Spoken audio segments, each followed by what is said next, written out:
Hi guys, welcome to my channel. This new painting, I decided to work on a slightly bigger format, which we did already for the previous painting, the domesticated painting. But I also decided to take a workshop because I still need to learn a lot. And I want to learn from the artists and the painters that I really appreciate and I really like. And one of them, and I've been talking about her work before, is Zoe Frank. So I took her still life class, and her still life class is online and you can take it. Just go, if you are interested, I would highly recommend it. You go into her website and you can take the workshop even if she has done it in the past, and now you just watch the videos and you do the assignment. So this was my assignment for the workshop. The workshop was very interesting for me because the subject was, yes, still life, but mainly was about time.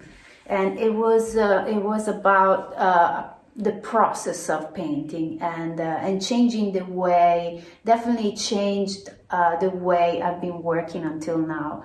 I have studied in the atelier and I have done a lot of my studying online. And so I've always been in the last 5 years, in the last maybe 10 years, I've been always drawing and painting from digital pictures.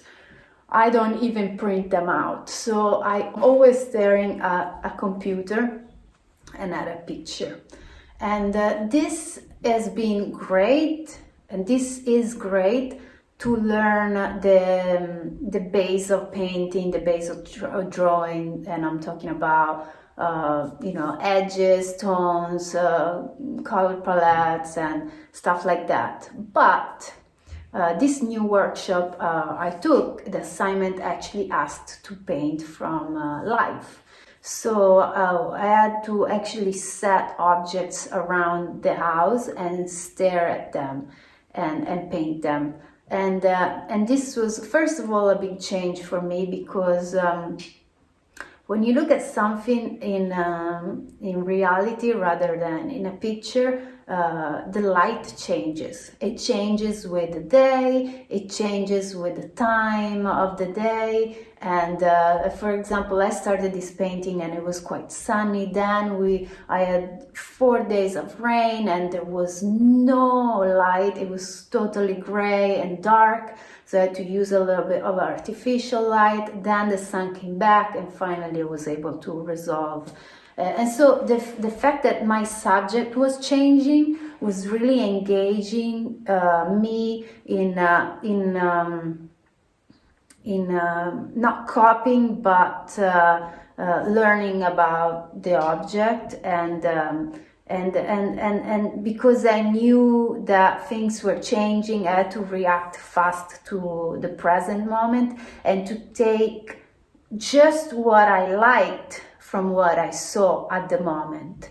This is a big change for me because when you have a picture, you just have one option, or you can invent and change, stylize and add your own design. But when you have reality and something that changes, then you can pick and choose what you like, and just this little switch helped me to understand that the painting can be something different from a preconceived plan. So if you know how they work at the atelier, you know that usually, or any traditional type of drawing and painting, usually there's many stages. And first you set a drawing, sometimes you do a color composition, then you paint an underdrawing, an underpainting, and then you paint the final layer. And this is exactly what I did for my previous painting. On this painting instead, completely different process. There was no drawing underneath and no set composition.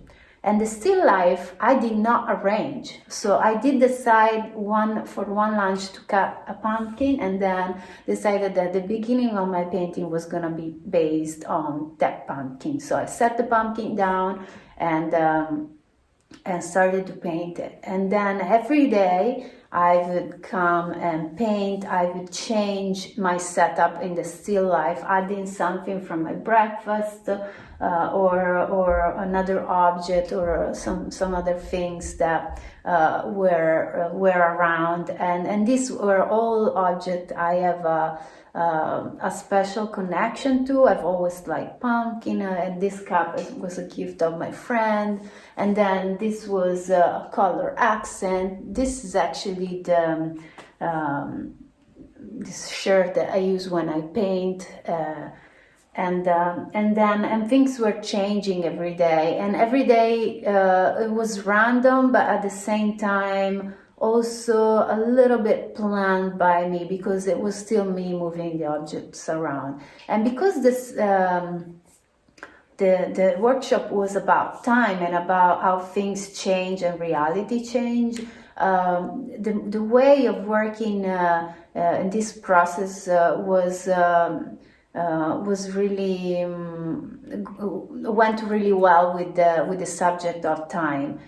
Because if you have a preconceived drawing and you just follow that plan, there is nothing that can change. So you just go through the process, and there are no layers, no changes. Instead, this way, I really had to work out what worked in the painting, rather than what the painting needed at the time. And this was also very important for me to realize that I really like abstraction, and I really like that this is actual a painting and not just a copy of what I'm seeing. And so because it's a rectangle or a square or whatever it is, the composition has to stay inside this square. So it becomes an abstraction of shape and colors and tones, and but I don't know, almost more interested into the decorative aspect of art as well. So I came out that I am really interested in geometrical abstraction, and how I can find this in reality without really setting up a specific composition, because I think that when I set up a composition, it just feels so fake. And instead, this way of working where things move naturally, because maybe I'm eating, and it works really well for my setup, because I actually work in my kitchen, and the table where I paint, that I use for my stuff, it's also the table where we eat. So of course I had to move things around every day. And so it works perfectly with my setup, and it feels very real, and it doesn't feel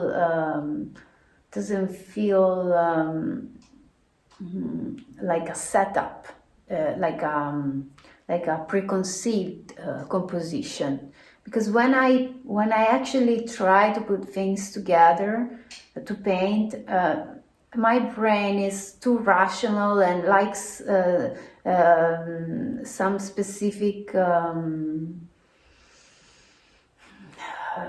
trying to find beauty in a way that it's not natural. And instead, when I look at nature, what I really like is that there is a lot of randomness. There is unexpected things that happen that my human brain would never be able to reproduce. It's like, yeah, it's the difference between natural evolution and trying to create something like a robot. The robot is always gonna follow some rules that are set underneath. But instead, natural evolution and biology responds more to the powers, the outside powers, and what they need to survive. And I think that's something that the human brain cannot reproduce. So for me, not having a plan in this painting was very important. It was very liberating for me, and for the way I think, and for the way for my taste, and for the way I appreciate things in nature. The other big teaching that I got from the workshop is that I probably believe, and I didn't know about this, but I believe that the process of painting is more important than the actual final object, the final result, the final image, the final work of art. And that's why I'm very excited about those paintings where I can see how it was painted. Also because I'm an artist, of course, and this is what I do, so I always look for traces in the paintings that can tell me how that painting was painted, and so to give priority to the process of creating rather than the final image is a way to be able to make changes in a painting and be able to really be creative with the painting that you're doing. Because what happens is that when you do traditional way, you do a drawing and you do an underpainting, and things are very structured, and you are doing everything in order to reach to a final result, a specific image that you already have in your head, and so it's not very creative. It's just about executing. And I remember that also Nicolas Uribe was talking about this in one of his older videos, and he was talking about the fact that sometimes when he was painting big paintings, he found himself working one side, the other side, and at the end it was just the execution of the whole work rather than a direct relationship with what was happening through painting, which is what he's trying to do now, painting a little sketch every day. And you can see that in his work, because when you see the way he paints, for example, you can see all the strokes that he puts down from the construction to the final layers of details. And I think that's a surprise for him every time, the way they come out. And in fact, he's always talking about the fact that he doesn't know if a painting is going to work out.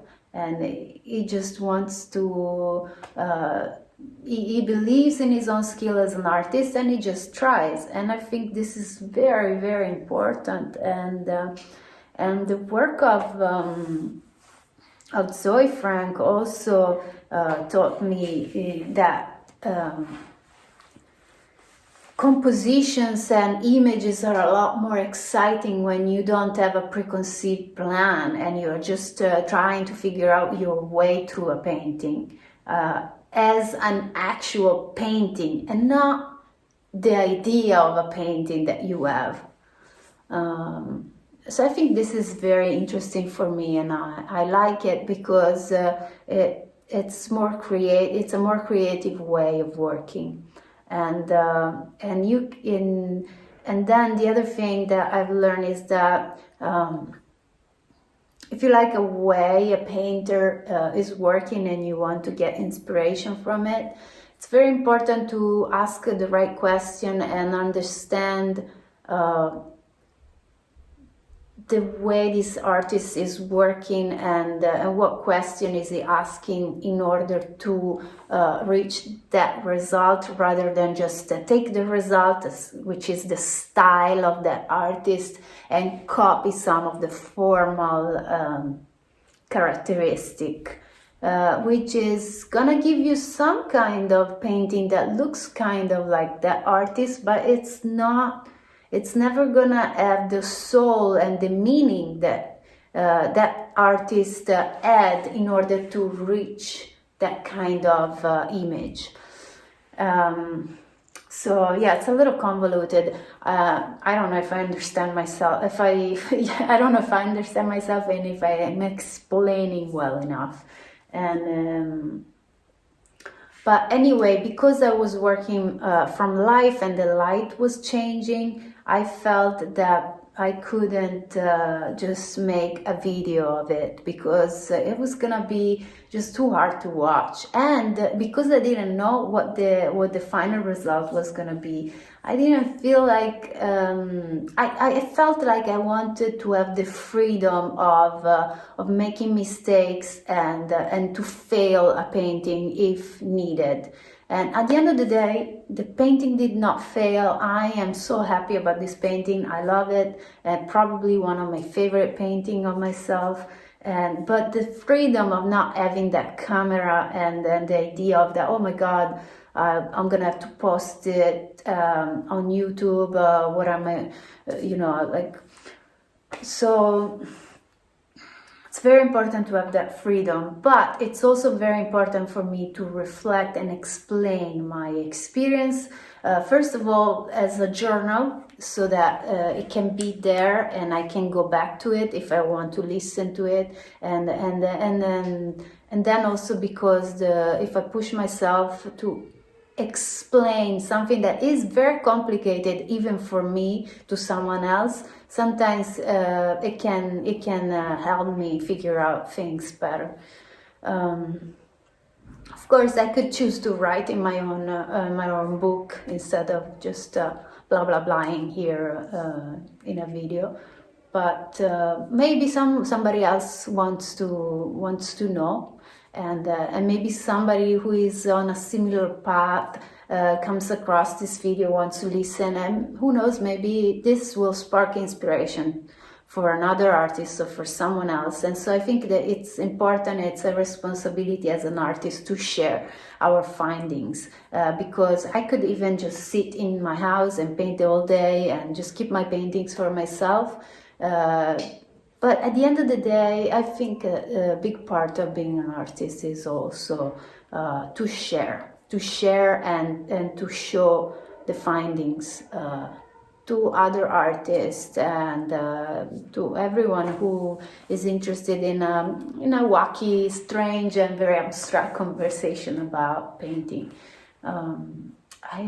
That's it. I think this is all I wanted to say for this week, and so I hope I can include this new way of thinking into my future paintings, and I can make it my own. And if you want to take the class of Zoe Frank, please do. It's online on our website. It's top notch. You learn a lot of good stuff. A lot of I think it was great workshop for me, and I would take another one with her tomorrow.